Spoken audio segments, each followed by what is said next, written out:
¿qué sabe el usuario promedio? Nosotros, los que cobramos un sueldo o hacemos una factura, o no sabemos mucho de impuestos, y estaría bueno tener más información para tomar mejores decisiones. Y César Litvin es uno de los tributaristas sin dudas más respetados de la Argentina, un hombre que investiga, un hombre que sabe y que también te hace los impuestos digeribles un sábado a la mañana. César, buen día. Aquí Martina Rúa y José del Río te saludan. Buen día a todos, ¿cómo están? Un gusto saludarlos. Yo pondría el título regresar con la mano en el bolsillo para pagar más impuestos. Ay Dios, ¿y ahí cómo hacemos con el desayuno, César? Se van a atragantar. Pero, ¿en qué nos equivocamos habitualmente con el tema impuestos? No, nos estamos equivocando en la necesidad de ver cómo aumentan los ingresos en lugar de apuntar los misiles contra un Estado que está obeso de gasto público. Entonces, es la situación más fácil, voy poniendo impuestos a medida que necesito ingresos. Entonces, lo que hacemos es, nos estamos mordiendo como el perro que se muerde la cola, estamos girando en falso porque creamos más impuestos, esos mayores impuestos afectan la competitividad, no vienen inversiones de las que necesitamos y no crece la actividad económica, no se genera empleo, entonces la recaudación no crece lo que tiene que crecer, entonces estamos girando en falso, cobrando más impuestos.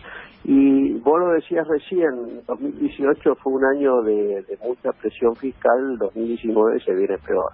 ¿Por qué? ¿Tiene que ver con el gasto de la política o por dónde va a pasar la clave? No, se viene peor porque está estructurado aumentos de impuestos que no estaban programados. Por ejemplo, vamos a distinguir personas humanas de empresas. Sí.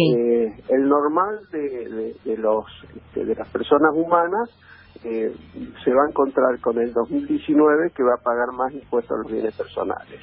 Porque bienes personales hasta el 2018 era el 0,25% y ahora va a ser el 0,75%. ¿Sí? Con una escala progresiva que llega al 0,75, pero es fácil llegar. Por parte de los asalariados, aquellos que van a tener incrementos de remuneraciones que van a superar el incremento del mínimo no imponible, que fue el 28%, aquel que cobra sueldos que le ganan al 28% van a pagar una parte más de impuestos. El impuesto a las rentas financieras está vigente y los monotributistas también. Los que tienen comercio y son monotributistas o los que prestan servicios y son monotributistas, es muy posible que dejen de serlo en la medida que están cerca de la frontera de los parámetros y de los topes anuales. César, entonces, sí. ¿Hay alguna manera, de pagar menos impuestos sin evadir? Me refiero esta idea de si yo tengo una mejor planificación, por ejemplo, de los ahorros, puedo hacer unas mejores vacaciones. En el caso de impuestos, ¿hay errores frecuentes entre los argentinos? Te hablo no de la macroeconomía, sino de la perspectiva de los que pagamos impuestos. Sí, básicamente sí. Lo que pasa es que una gran parte de los impuestos son impuestos al consumo, donde no tenemos ninguna chance salvo no consumir, y estos son los impuestos invisibles a los ojos. Cuando pagamos un servicio o pagamos un impuesto o una compra de un bien, básicamente no sabemos qué contenido impositivo hay. Entonces ahí no hay nada que hacer, pero sí, básicamente para las empresas. En las empresas sí hay un margen de planificación fiscal, de hecho se las hace y desde ese punto de vista lo que se llama optimización de la carga fiscal. Dentro de la ley, sin evadir, hay algunas estrategias que hacen que el impuesto sea menor. Pero ahí hay que tener en cuenta también el tema de los asalariados. Los asalariados no tienen mucha chance porque los asalariados son como rehenes, ¿no? El empleador le retiene el impuesto. Claro. Entonces, bueno, vuelvo al título de la película, regresando con la mano en el bolsillo para pagar más impuestos. ¿Crees, César, que sería interesante tener mayor educación financiera, como tuvimos educación cívica y ahora hay otro tipo de...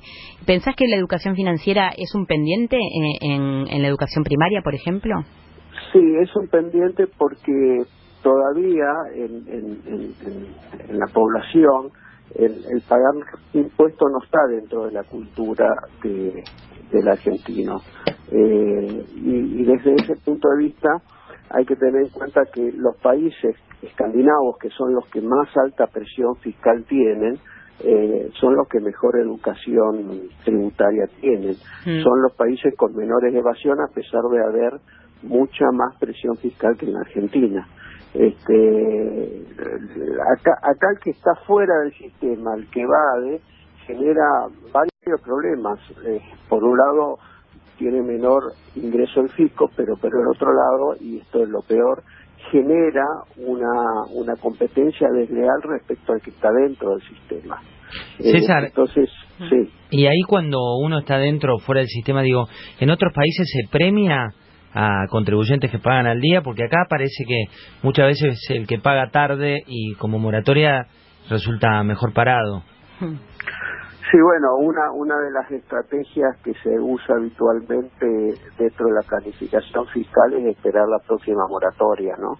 Y desde ese punto de vista, el contribuyente que siempre viene cumpliendo, el cumplidor, cuando ocurre este tipo de situaciones que se le da algún privilegio al que no vino pagando o al que pagó mal, se siente muy mal. Desde ese punto de vista, José, el último sinceramiento fiscal tuvo un premio importante para el contribuyente cumplidor, para no generar una desmotivación y no decirle su esfuerzo fue en vano. Ahí sí tuvo un premio importante, que es por 3 años no pagó impuesto a los bienes personales. Pero bueno, habrá que ver cuando salen otros regímenes de pagos, de plan de pagos, que benefician mucho al que no viene cumpliendo, que se lo premie al que viene cumpliendo para no desmotivarlo. Entonces, esto forma parte de lo que decían ustedes, la cultura financiera, la cultura tributaria. Hay que entender de que todos tienen que pagar impuestos, porque todos tienen que sostener el Estado, pero hay temas que requieren más profundidad. O sea, mucha gente dice, yo no estoy de acuerdo con mantener vagos, yo no estoy de acuerdo con el gasto que hace el Estado, entonces la fácil es no pagar impuestos. No, la decisión es que hay que pagar el impuesto que está vigente, pero tengo que votar bien. Entonces la vuelta es con la mano en el bolsillo apretado y darle para adelante para el 2019. César Litvin, muchas gracias por comunicarte con Un Tiempo Más. Adiós, un gusto en hablar con ustedes. Abrazo grande, César. Y ahora...